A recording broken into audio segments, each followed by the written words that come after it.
Battle of the Planets.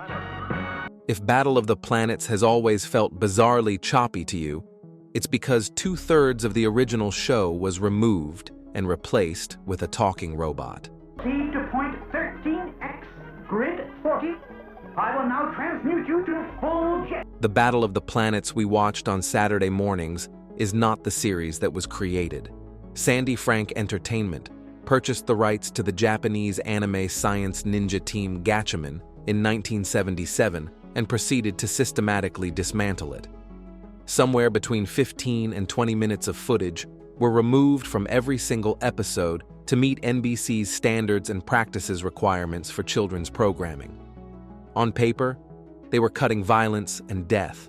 In practice, they were extracting the narrative spine of the story and filling the gaps with an entirely new character who existed in a control room and explained what you weren't allowed to see. That's why characters make decisions that seem to come from nowhere. That's why villains disappear without explanation. That's why major plot developments happen off-screen, while 7 Zark 7, a robot that didn't exist in the original show, Over them from Center Neptune, their computerized coordinator, 7 Zark 7. tells you what just occurred. The connective tissue wasn't just removed, it was replaced with a narrator describing a different, safer show. Page to screen. The Japanese original they couldn't show.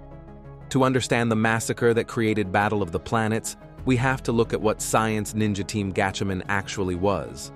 Created by Tatsunoko Production and premiering in Japan in October 1972, Gatchaman was a sophisticated, violent, genuinely dark science fiction series that ran for 105 episodes.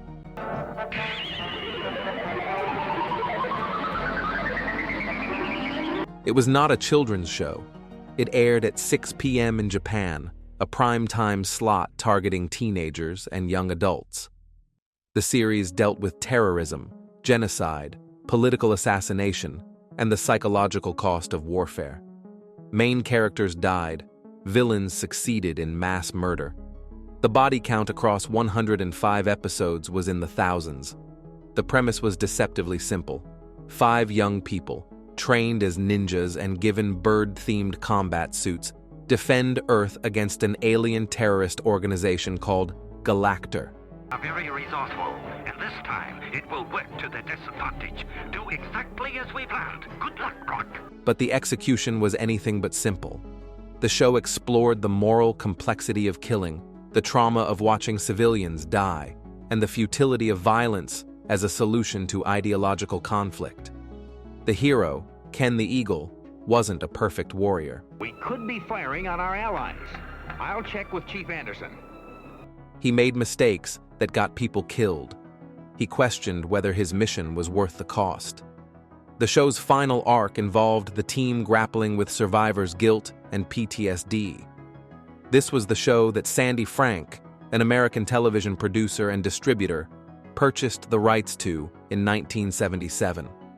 Frank had made his fortune syndicating game shows and was looking to break into children's programming. He saw Gatchaman at a trade show, recognized its visual sophistication, and bought the international rights for approximately $50,000. His plan was to edit it down, redub it in English, and sell it to American networks as Saturday morning content. The problem became immediately apparent. Gatchaman was completely unsuitable for American children's television. The violence wasn't cartoonish. People bled. Characters were shot, stabbed, crushed, burned alive. In the second episode, a passenger plane is destroyed by Galactor, killing everyone on board, and the show doesn't cut away. You see the plane explode. You see debris falling from the sky.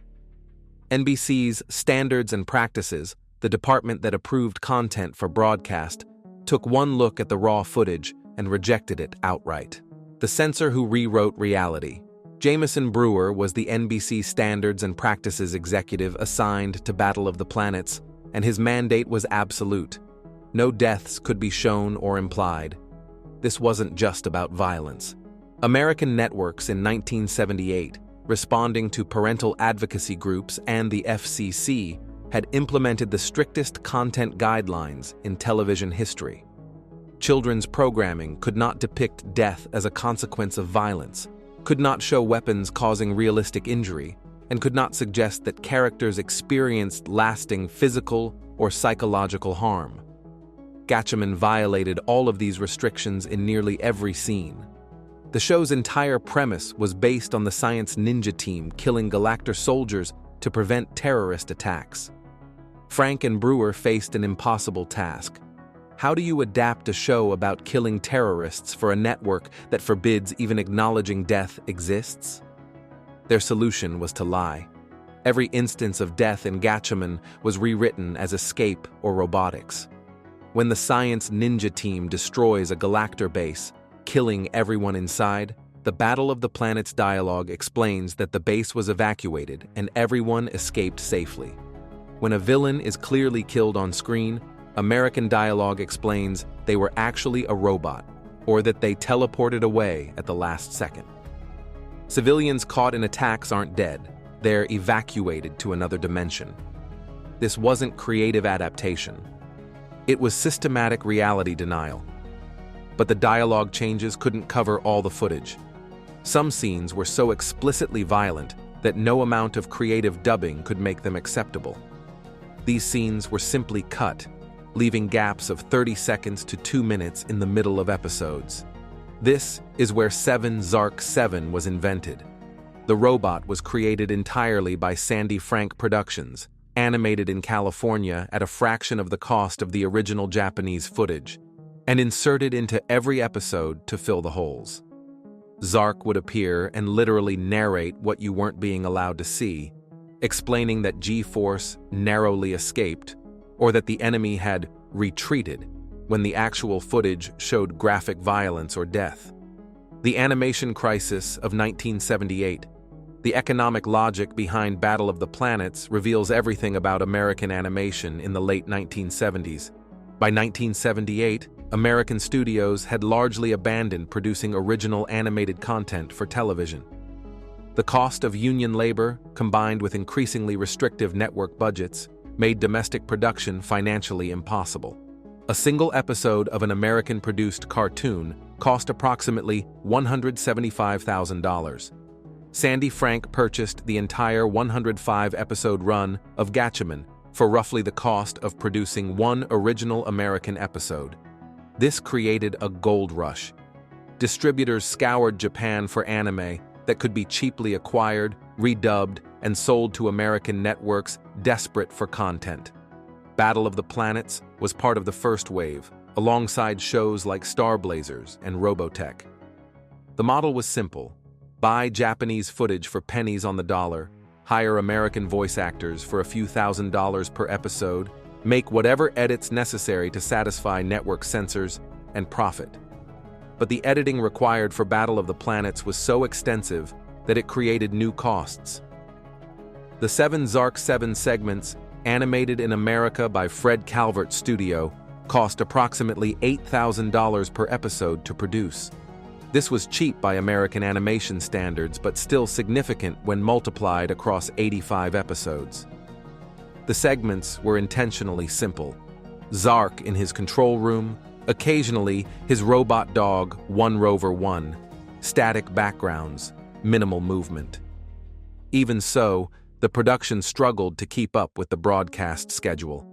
The sound effects were replaced entirely. Gatchaman's sound design featured realistic weapon effects and environmental audio. Battle of the Planets replaced everything with generic cartoon sound effects from Hanna-Barbera's library. Explosions that killed hundreds became comedic boings and whistles. The Tatsunoko future, designing the impossible. The visual brilliance of Gatchaman is what attracted Sandy Frank in the first place, and it's what makes the American butchery so tragic. Tatsunoko Production, the studio behind Gatchaman, was one of the most technically sophisticated animation houses in Japan during the early 1970s. Their production design for Gatchaman set standards that influenced anime for decades. The bird-style combat suits, the vehicles, the weapons, all of it was designed with an attention to aerodynamics and functionality that most animation ignored. Character designer Yoshitaka Amano who would later achieve fame for his work on Final Fantasy, created the Science Ninja Team's iconic looks. The suits weren't just costumes, they were practical combat gear with visible technology. You could see how the wings deployed, how the weapons integrated into the suits, how the helmets provided communication and targeting systems. The level of detail was extraordinary, and it was completely wasted on American audiences who were watching heavily edited, pan and scan versions on small television screens. The color timing was altered for American broadcast as well.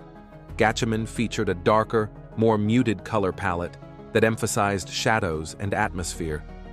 NBC demanded brighter, more saturated colors for Saturday morning viewers. Entire scenes were color-corrected, changing the mood dramatically. A nighttime infiltration mission in Gatchaman became a bright afternoon scene in Battle of the Planets, eliminating the stealth logic of the plot. The most significant visual change involved blood and injury.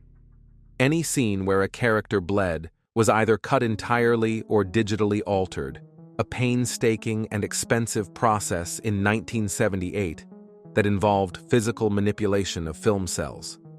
Red was painted over, wounds were obscured, and in some cases, entire character models were redrawn to remove visible injuries. The censored scenes. Now we reach the heart of the devastation. The original 105 episodes of Science Ninja Team Gatchaman each ran approximately 24 minutes. Battle of the Planets took that 105-episode series and compressed it down to 85 episodes by combining footage, removing entire storylines, and cutting an average of 40% of the content from every episode. What was in those missing minutes? Everything that made Gatchaman a serious dramatic work instead of a cartoon. The most famous censored content involves the character of Berg Katze, the main antagonist. In Gatchaman, Katze is explicitly revealed to be intersex, capable of transforming between male and female forms due to genetic manipulation by the alien Sosai X. This was groundbreaking representation for 1972, a villain whose gender fluidity was treated as a tragic consequence of abuse rather than a joke. The reveal happens in episode 53, during a confrontation where Katze transforms on screen. American censors saw this footage and panicked. The entire subplot was removed. In Battle of the Planets, the villain Zoltar is simply male, and any scene suggesting otherwise was cut. This created massive plot holes, as later episodes in Gatchaman dealt extensively with Katze's identity crisis and eventual breakdown. The death of civilians was removed so aggressively that entire episodes became incomprehensible. Episode 17 of Gatchaman, titled The Angry Mecha Ball, features Galactor using a giant mechanical sphere to destroy a city, killing thousands. The Science Ninja Team arrives too late. They see the bodies. They fail to save anyone. It's a devastating episode about the cost of heroism and the reality that you can't save everyone. In Battle of the Planets, the episode was edited to suggest the city was evacuated before the attack, but the original footage shows buildings collapsing with people inside. The American dialogue claims everyone escaped, while the visuals show mass death. The cognitive dissonance is nightmarish. The voice acting revolution and technical butchery. Despite the editorial carnage, Battle of the Planets featured some of the most talented voice actors in American animation history, and their work represents a technical achievement that deserves recognition even as we acknowledge what was lost. Casey Kasem, already famous as the voice of Shaggy on Scooby-Doo, And he's always talking about his good buddy Scoob, his old friend, his old pal, his old dear buddy. and as the host of American Top 40, voiced Mark, the team leader. Kasem brought an earnest intensity to the role that elevated the material beyond typical Saturday morning fare. The voice director, Alan Dinehart, faced an impossible challenge, making English dialogue match Japanese mouth movements that were animated for completely different words. This is the fundamental problem of dubbing, and it's exponentially worse when you're also trying to rewrite the entire story. The actors had to deliver lines that fit the timing of the original Japanese dialogue while saying things that completely contradicted what was happening on screen. Kassem later described the experience as psychological warfare, trying to sell dialogue like "they escaped," while watching animation of people clearly dying. The music replacement created a jarring tonal mismatch. Hoyt Curtin's score, while professionally composed, was aggressively cheerful and action-oriented. It worked for Hanna-Barbera comedies, but completely undermined Gatchaman's dramatic moments. Scenes of characters mourning lost comrades were scored with upbeat orchestral stings. A sequence where Ken contemplates the morality of killing was accompanied by triumphant brass. The music told viewers this was a fun adventure show, while the visuals showed trauma and loss. The sound effects replacement was even worse. Realistic gunfire became cartoon laser sounds. Explosions that killed people became the same stock boom used in Scooby-Doo. Most egregiously, the sound of screaming was removed entirely. In Gatchaman, you hear people scream when they're hurt or dying. Battle of the Planets is eerily silent during action scenes, with only weapon sounds and music, because human vocal suffering couldn't be included. Life After Saturday Morning.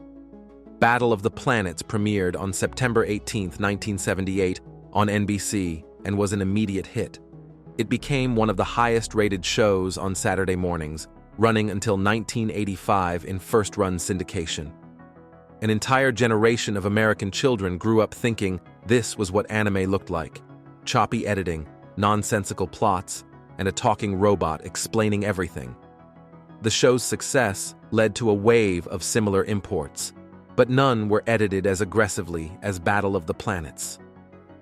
In the early 1980s, as cable television expanded, Battle of the Planets found new life in afternoon syndication on networks like USA and Turner Broadcasting. The same 85 episodes played on endless repeat, introducing the show to children who had missed the original run. But something strange happened as these viewers grew older. They began to suspect they'd been shown an incomplete product. Fan communities emerged in the early days of the internet, trading information about the original Gatchaman and trying to piece together what had been removed. Fan restoration projects began immediately. Dedicated archivists attempted to create hybrid versions that combined the higher quality animation of the American release with the complete storytelling of the Japanese original. These projects revealed the full extent of what had been lost. Entire episodes of Gatchaman had been cannibalized for parts, with footage scattered across multiple Battle of the Planets episodes. Some Gatchaman episodes were never used at all, deemed too violent or complex to salvage. The streaming era has further exposed the compromised nature of Battle of the Planets. When the show appeared on platforms like Tubi and Amazon Prime, viewers could watch it back-to-back with unedited Gatchaman. The contrast is stark and embarrassing. Battle of the Planets plays like a fever dream, a beautiful animation with a nonsense story and a robot explaining why nothing makes sense. The battle that was lost. Battle of the Planets is more than just a bad adaptation. It's a historical document of an era when American television was so terrified of children confronting reality that it systematically rewrote imported art to remove any suggestion that death, loss, or moral complexity existed. The show that aired on NBC in 1978 was a cover-up, a brightly colored lie told to a generation of children who deserved better.